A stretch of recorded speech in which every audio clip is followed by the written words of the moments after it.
Well, I guess a lot of conversation to be had heading into a Sunday night football game, but a very interesting approach by Matt LaFleur with back and forth with Jason Wilde about this. That's about you guys when talking about Aaron Rodgers and what it Yeah, but means. you know what, Ben, though? That was Monday.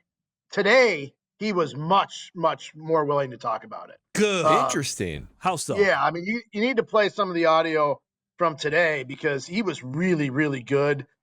He talked about how Aaron looks now, the time that they had together, what the relationship was like. Said he thought it was a great collaboration. Talked about that time during COVID where they basically had to do all their Zoom stuff, all their meetings on Zoom, and then Rodgers went out and had one first of 2 MVP years. Talked about how great he was to Jordan Love. It was a totally different tune today. I don't know if somebody, said, "Hey, you need to change your approach to this publicly," or if he just was in a better mood to talk about it today. But he even had a funny line. He said he still looks like he can do anything. What's surprising is for such an old man, he can still move around pretty good. So even called him an old man. Yeah, like a knee slapper, Classic LaFleur. Real quick though, Rob, I found it fascinating that his message yesterday was that message, and then Jason Wilde wrote an article about all like the ways that players were thinking about this game. Micah Parsons having a jersey swap early in his career, and Keyshawn Nixon, calling him one of the GOAT, and Evan Williams saying, "I grew up as a Rodgers guy." So it just was weird to see the reaction from players and the message from the coach be completely different. Yeah, I mean, there's 13 guys here that played with Rodgers at some point.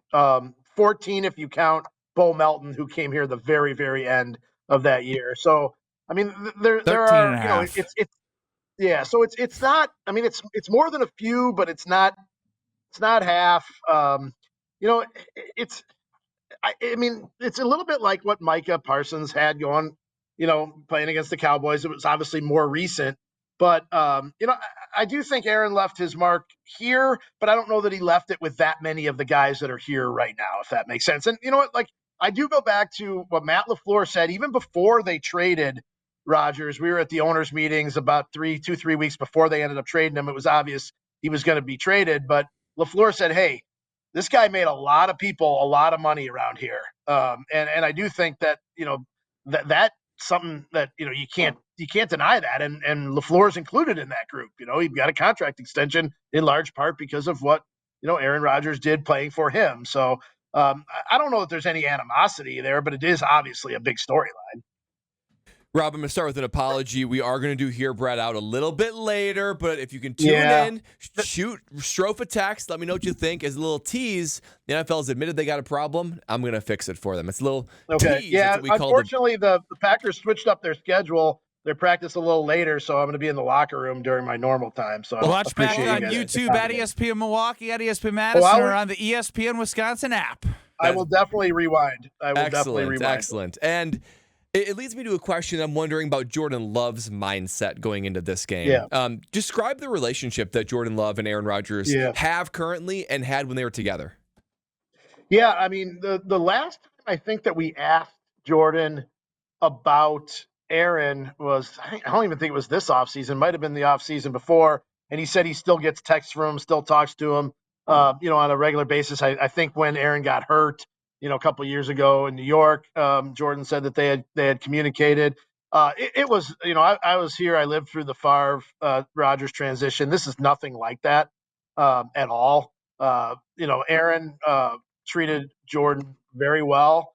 He made it a point to say, look, it's not Jordan's fault that he got drafted here and that I was already here. I'm not going to hold it against him. Now, obviously, he held it against Gutekunst and probably still does. But, I think it was a good relationship. I do think the interesting thing to me is that as Brett went from Brett to Aaron to Jordan, you saw things in Aaron that looked just like what Brett did, and you see things in Jordan that look just like what Aaron did. So clearly, even though the relationships were different between the guys who came before him, both of them obviously, relied on those guys and learned a lot from them.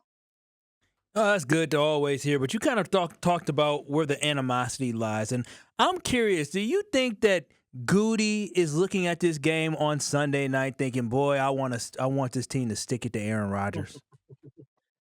Yeah, I'm sure if you could give him, some truth serum, I would have to think so.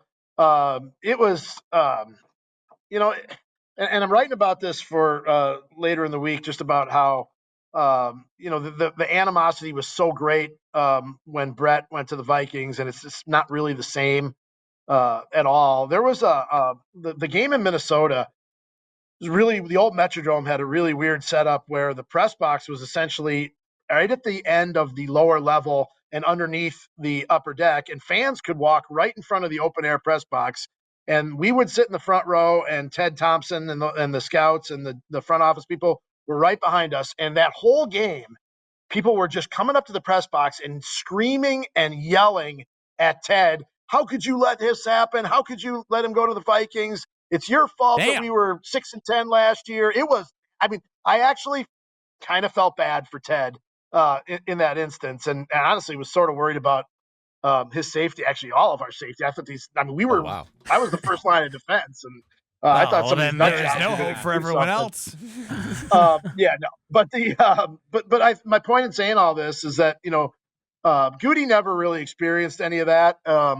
So I don't know that maybe the feeling, Kyle, is like as strong on his part. Like, I'm going to show everybody I was right, because I think everybody else kind of Rodgers thought he kind was of right. compared him to Jerry Krause a little bit in a way that wasn't, that allegedly, that wasn't in a way that's Yeah, very, I don't know, inviting. yeah, but I mean, I think if you ask most people, Ben, don't you think most people thought it was just time? Like, it was time for both sides to For move on. sure, but he ended up giving him extension because he played so damn well. It was just Yeah, weird. The whole yeah. that whole coming It back was from the weird. dark, or not the darkness retreat. It was whichever one he came back and did the 50-minute press conference and Yeah, talking it about was how after they he stayed treat away. treat Yeah, he stayed veterans away and the whole Jordy offseason. and all that. Like, Mhm. that's when it felt like it was done. But then he played well again. Me too. Yeah. Were Right. they That in was the between spring the of two 2021. MVP seasons, I believe? Yes. He won the MVP in 20 and 21, and this was right before the 21 season. And look, I mean, people still hold it against me. I said during that offseason, maybe it was on your show, it was one of our shows, that I thought there was like a 5% chance that Rodgers would really come back, and obviously I was wrong. Not only did he come back, but he came back and had another great year. Yeah, I mean, it's different times. Rob Demovsky joining us here on Kyle Brust and Nortman across ESPN Wisconsin. And we've been asking, if it ensures a Packers win, would you rather see Rodgers play well or stink it up? From a pure entertainment standpoint, and obviously being, a writer and a journalist, you're not a fan. Draw up the best storyline possible from this game, not knowing the results. I mean, like, to me, it would be great if Jordan threw for 310 yards and 4 touchdowns, and Aaron threw for 310 yards and 4 touchdowns, and whoever had the ball last won the game. Like, to me, that would be a great story. It would be highly entertaining. I mean, I don't think anybody really wants to see Aaron throw 3 interceptions and it become a blowout. I mean, even if you want the I'm Packers getting to, a lot of texts in the well, Carbless Talking text I line guess, that but are even like, even if you want the yeah, but even if you want the Packers to win, you can still say, "I hope it's a good game," right? Like, if someone said, "Yeah, like Rodgers is going to have a good game and the Packers are going to win," sure, you'd take that. well, let me throw a wrinkle though. I love your scenario. I think whoever has the ball last, whoever throws the last interception would be either one would make for a crazy Monday. Would be something, Ben, like Brett or Aaron's last throw as a Correct. Packer was an interception. Mm-hmm. What if his last throw against the Packers is an interception? Because he's not playing him again. Like, their Packers, Rodgers, this is his one and only. Favre's got 4 cracks at playing the Packers. This is it for Rodgers. How would you describe the temperament of the team? Are they loose? Are they tight? Are they excited? I mean, LaFleur's trying to make this, seem like it's not Aaron Rodgers, but this is probably the biggest game to date for this young team. You throw in Rodgers. I'm just curious what their mindset is. Yeah, we haven't seen the players since the game, Brad. The post game locker room was really, really good. Like, it was, I think they were relieved that they came out of there with a win, but there was also it was a pretty jubilant locker room after the game. But players were off Monday and yesterday, so we'll see them here. Practice is wrapping up in like a few minutes, and we'll see them afterwards. So I am interested to see what the reaction is from those guys in the locker room. And the other thing too, Brad, though, is I'm sure you experience stuff like this. What the guys say to us doesn't always represent the real feel when we're not in the locker room, right? Like, I mean, there's definitely, how they're really feeling and how they're talking to us could be two different things. Lastly, Rob, before we let you go, they're 4-1-1, and if the season ended now, which it's not, they would be the number 1 seed in the NFC. How do you evaluate this team through 6 games? The interesting thing is I looked at our power rankings, which I'm not usually a big fan of power rankings, but Packers are like 7th in the power rankings. 8th, 5th in the NFC. Rob, crazy. Yeah. I mean, that seemed a little, I don't know. It seemed a little low to me. Now, maybe I didn't get enough votes in. I was traveling Monday when the voting happened, so maybe I didn't stuff the ballot box enough for him. But I think that's a little low.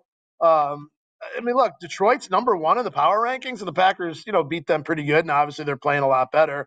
I just think we've seen enough of the Packers' flaws to think, though, that they're, they may not be the best team in the NFC. But if they're not, I ask you who is, and I'm not sure I know. And that's fair. What flaws are you most concerned about long term, and what strength are you most excited about? Yeah, I mean, I think I think the flaw or inconsistency is the offense, the inability to run the ball on a consistent basis. I also think, Ben, and this is just a philosophical thing we've talked about many times, like when they get into games and Matthew Golden touches the ball 3 times on the opening drive and then touches it once more the entire game. Tucker Kraft goes 3.5 quarters without touching the ball, and then he has a huge fourth quarter.